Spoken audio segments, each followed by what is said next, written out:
బంద్ చేయి రాజు రాపు.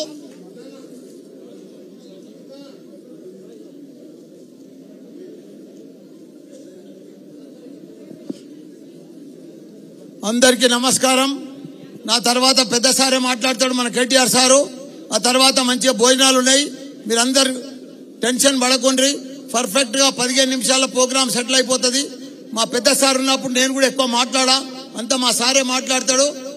కాబట్టి ఈరోజు విజయోత్సవ సభకు విచ్చేసిన మన పెద్దలు, మన మాజీ ఐటీ శాఖ మంత్రివర్యులు మా పెద్దన్న కేటీఆర్ గారు, అదే మాదిరిగా ముఖ్య అతిథిగా వచ్చిన గౌరవ మన ఎమ్మెల్సీ సెమ్మిపురం రాజు గారు, మన పార్టీ ప్రెసిడెంట్, అదే మాదిరిగా మన మల్కాజ్గిరి ఎమ్మెల్యే మన రాజశేఖర్ రెడ్డి గారు, అదే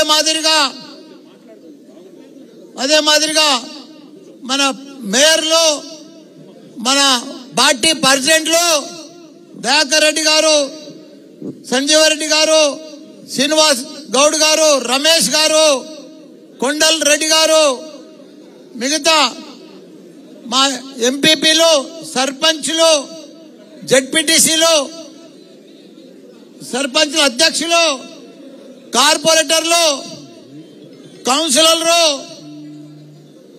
వార్డు మెంబర్లు, స్థానిక మా ధర్మ గారు, మా అక్కలు, చెల్లెళ్ళు, అన్నలు, తమ్ముళ్ళు, మా పత్రికా మిత్రులు అందరు కూడా పేరు పేరున నా నమస్కారం. అనుభాయ్ జర టైరో 2 మినిట్. ఈరోజు మేడ్చల్ అంటే దేశంలోనే ఒక చరిత్ర గల నియోజకవర్గం ఏదైనా ఉందంటే అది మేడ్చల్ నియోజకవర్గం. ఎందుకంటే మన బలం మనకు తెలియదు, మన శక్తి మనకు తెలియదు, మన పవర్ మనకు తెలియదు, మన తాకత్ మనకు తెలియదు.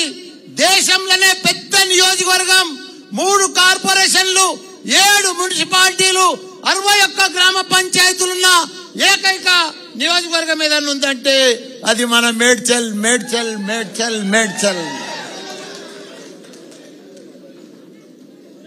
నేను ఎంపీ అయినా మేడ్చల్కి వెళ్ళి, ఎమ్మెల్యే అయినా మా కేసీఆర్ గారి ఆశీర్వాదంతో మంత్రి అయినా,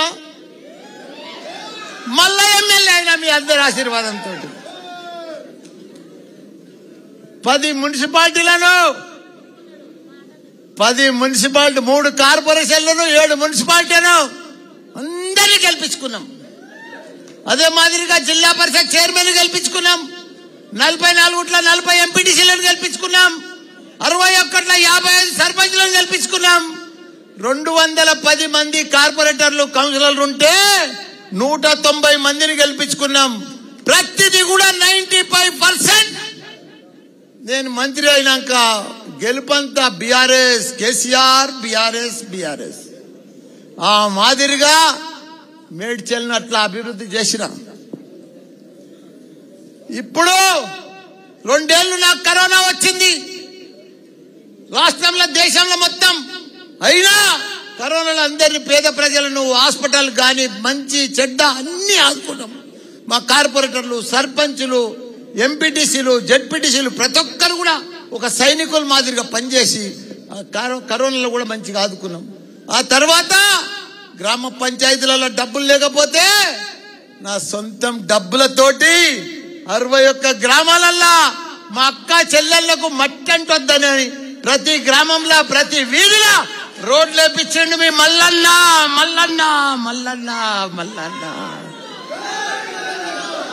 అదే మాదిరిగా సగం గుళ్ళు కట్టే గాని, కుల సంఘాలు అడిగినే గాని అవన్నీ కూడా 125 గుళ్ళు కట్టించండి మీ మల్లన్న.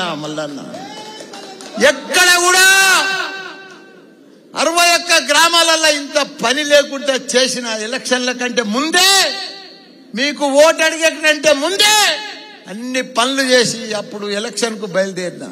మీ అందరి ఆశీర్వాదంతో మంచి మెజారిటీ తోటి మళ్ళా నన్ను గెలిపించినందుకు ఇలా విజయోత్సవ సభ పెట్టినా. నాకు 71 సంవత్సరాలు. నేను ఎంపీ అయినా, మినిస్టర్ అయినా, ఎమ్మెల్యే అయినా నాకు భగవంతుడు ఏమి బాకీ లేడు. ఆ భగవంతునికే నేను బాకీ ఉన్నా. ఆ బాకీ ఏంటంటే మీ అందరి రుణం తీర్చుకోవాలి. నేను నా గొంతుల ప్రాణం ఉన్నంతసేపు మీ అందరికి కూడా ప్రజాసేవ చేస్తా. మీ అందరికి కూడా హాస్పిటల్ సేవ కానీ ఇంకా ఏదైనా సరే ప్రతి సేవ నాకు మంచిగా భగవంతుడు కూడా మంచిగా డబ్బులు ఇచ్చిండు, ఆస్తి ఇచ్చిండు, కొడుకులను ఇచ్చిండు, కోడళ్ళని ఇచ్చిండు. ఈ తర్వాత నా కొడుకులు గాని, కోడళ్ళు గాని, అక్కలు గాని, బావలు గాని, తమ్ముళ్ళు గాని, చెల్లెళ్ళు గాని అంతా ఈ తర్వాత మీరే మీరే మీరే. నాకు భద్ర కొడుకు కాదు, మీరే నా కొడుకు. ప్రీతి నా కోడలు కాదు, మీరే నా కోడళ్ళు, మీరే నా బిడ్డలు. మీకోసమే సేవ చేస్తాను. నేనేదో రాజకీయ మాట మాట్లాడతలేను, సినిమా డైలాగ్ కొడతలేను. మీకు రియల్ గా చెప్తున్నాను, నా మనసుతో చెప్తున్నా.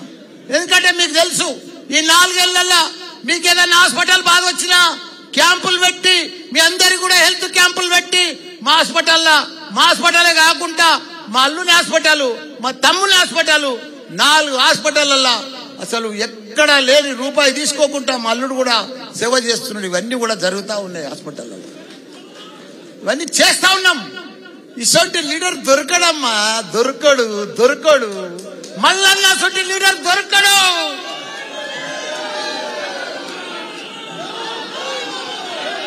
నీకు ఓపెన్గా చెప్తున్నా, గత 30 సంవత్సరాల సంది కూడా మీరు పెద్ద పెద్ద లీడర్లను చూసిండ్రు, ఎమ్మెల్యేలను చూసిండ్రు, ఎంతో మంది వచ్చిపోయారు. కానీ ఇలాంటి మంత్రిని, ఇలాంటి మనిషిని, ఇలాంటి ఎమ్మెల్యేను మీరు చూడలే. ఎందుకంటే పనిచేసే మనుషులం. ఏదో ఆశపడి ఏదో కాంట్రాక్ట్ల కోసమో డబ్బుల కోసం ఇలా గట్టికేసారి చూస్తున్నావు. 14 ఏళ్ళు అయింది ఆ ఫ్లైఓవర్ ఎవ్వడు ముట్టుకోలే. 4-5 ఎమ్మెల్యేలు మారిండ్రు. కానీ అది మళ్ళీ వచ్చినాకనే మళ్ళా సురువైంది. అది కేసీఆర్ సార్కి చెప్పి ఇలా నారపల్లికి వెళ్ళి 15 కోట్లు పెట్టి ఏదిలాబాద్ దాకా గుడి దాకా రోడ్ వేయించిండు. మల్లన్న ప్రతాప్ సింగారంకి వెళ్ళి అక్కడి దాకా కూడా ఆ రోడ్డు, ప్రతి రోడ్డు, అసలు రోడ్లన్నీ కూడా కంప్లీట్ చేసేసారు. నా జీవితం ధన్యమైపోయింది. కేసీఆర్ గారు మన తెలంగాణలో 12,669 గ్రామాలు ఉంటే ప్రతి గ్రామంలో ఒక డంపింగ్ యార్డు, గ్రేవ్ యార్డు, తాగునీరు, సాగునీరు, కరెంటు ఇవన్నీ కూడా చేసిన ఘనత, క్రీడా మైదానం, నర్సరీ ఇవన్నీ కూడా మన కేసీఆర్ చేసిండు. ఇవన్నీ కూడా ఒక బిడ్డ పెళ్ళైతే మనకు కళ్యాణ లక్ష్మి ఇచ్చిండు. ఒక బిడ్డ, మన ఆడబిడ్డ, కొడుకు బిడ్డ, బిడ్డ కేసీఆర్ కిట్ ఇచ్చిండు. 12,000, 13,000 రూపాయలు ఇచ్చిండు. దళితులను ధనవంతులు చేయాలని దళిత బంధు తీసుకొచ్చిండు. బీసీలకు బీసీ బంధు తీసుకొచ్చిండు. ముస్లింలకు ముస్లిం బంధు తీసుకొస్తే ఈ కాంగ్రెస్ గవర్నమెంట్ ఫులూకులా బై ఛాన్స్ లా ఓ గల్తీలా ఆ గవర్నమెంట్ వస్తే ఇప్పుడు వాళ్ళు పెద్ద పెద్ద మాటలు మాట్లాడి ఉన్న బంధులన్నీ బంద్ చేస్తున్నారు. వాళ్ళు లీడర్లు రావాలి. 56 సంవత్సరాలు వాళ్ళు భారతదేశంలో పరిపాలించారు కాంగ్రెస్. వాళ్ళ చరిత్ర అంతా తెలుసు. మనకంటే కూడా 10 ఏళ్ల ముందు వాళ్ళే ఉండరు. ఇక్కడ ఒక్క కరెంట్ ఇవ్వలేదు, నీళ్లు ఇవ్వలేదు, ఒక 200 పింఛన్ ఇస్తురు. వాళ్ళంతా ఏమి ఇవ్వకపోదు, మోసం చేస్తురు, మోసం మాటలు మాట్లాడతారు, దగా మాటలు మాట్లాడతారు, మోసపూరిత మాటలు మాట్లాడొచ్చారు. ఇప్పుడు వాళ్ళు ప్రభుత్వంలో 6 గ్యారంటీలు అంటారు, 440 గ్యారంటీలు తయారు చేసిండ్రు. కానీ 1-2 ఇస్తున్నారు, దాంట్లో కూడా కొట్లాట పెడుతున్నారు. వాళ్ళు ఇయ్యరు, వాళ్ళు ఇచ్చే మనసు లేదు. మొన్న మన సీఎం రేవంత్ రెడ్డి అంటాడు, మాకు కాంగ్రెస్ కు ఓటేసి కేంద్రంలో మేము వస్తే ఈ 6 గ్యారంటీలు చేస్తామంటాడు. ఎంత దరిద్రమయ, ఎన్ని అబద్ధాలు, ఇంత అబద్ధాల ప్రజలను ఇంత మోసం చేస్తారా? కానీ ప్రజలంతా గుర్తుపట్టుకుంటున్నారు. ప్రజలలో డిస్కషన్ వచ్చింది, కాంగ్రెస్ మోసం పోయింది, మనల్ని మోసం చేసింది. ప్రజలు కాంగ్రెస్ అబద్ధాలు చెప్పింది, కాంగ్రెస్ అంతా మాయమాటలు చెప్పింది, మనం ఇక కాంగ్రెస్ ను నమ్మొద్దని 50 రోజులలోనే ప్రజలకు అంత అర్థమైపోయింది. ఊర్లో చర్చ, హోటల్ చర్చ, ప్రతి గ్రామంలో చర్చ. అయ్యో మన కేసీఆర్ రాలేదు, అయ్యో మనం మోసపోయినాం, అయ్యో మనం ఓడిపోతాం అనుకోలేదు అని చెప్పి చర్చలు మొత్తం మొదలైపోయినాయి. కాబట్టి ఇప్పటి సంధి గట్టిగా ఉండుర్రి, గట్టిగా ఉన్నారు. పెద్దగా వాళ్ళు ఏమి ఉరగబెట్టేది ఏం లేదు.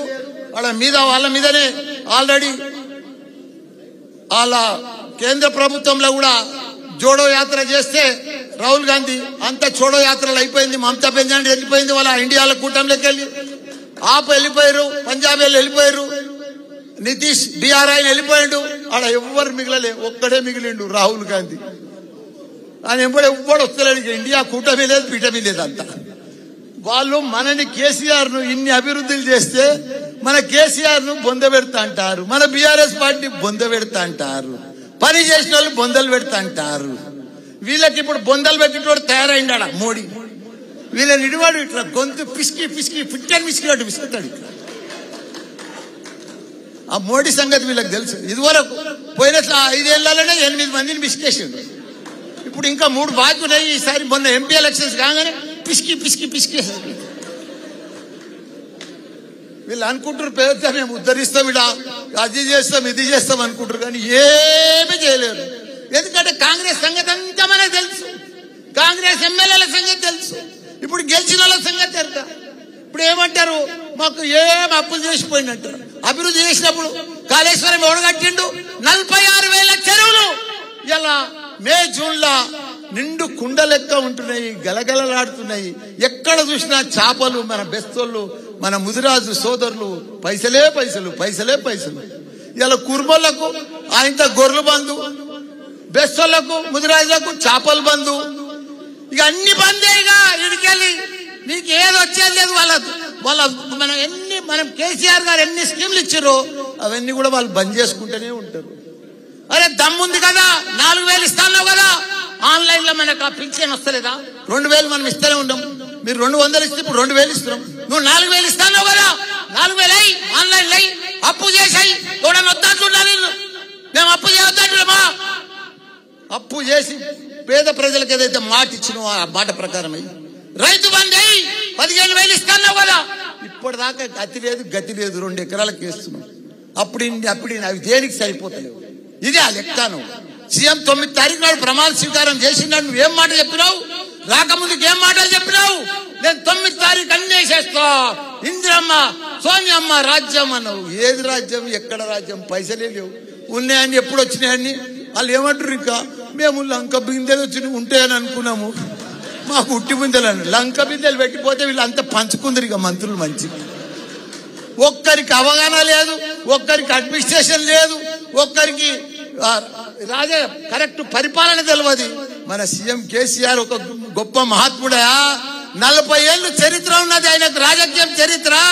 40 ఏళ్ల సంది ఆయన ఎంపీ చేసిండు, ఎమ్మెల్యే చేసిండు, తెలంగాణ తెచ్చిండు, కొట్లాడిండు, సత్యదాకా కొన ప్రాణం దాకా మనం పోయి తెలంగాణ తీసుకొచ్చిండు. అసలు ఆయనను పట్టుకొని రకరకాల మాటలు మాట్లాడుతున్నారు. ఎంత ద్రోహం, ఎంత మాయమాట.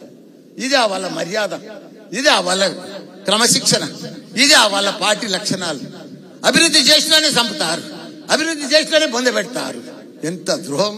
పైన భగవంతుడు ఉన్నాడు, జల్దీ మిమ్మల్ని బొందబెట్టేటోడు తయారై ఉన్నాడా? మీరు అవన్నీ మాటలు మాట్లాడొద్దు. మీరు ఇచ్చిన గ్యారంటీలు ఇవ్వండి, మేము ప్రజలలో ఉంటాం. తప్పకుండా వాళ్ళ మీద వీళ్ళ మీద కేసులు పెడుతున్నారు, కేసులకు భయపడం.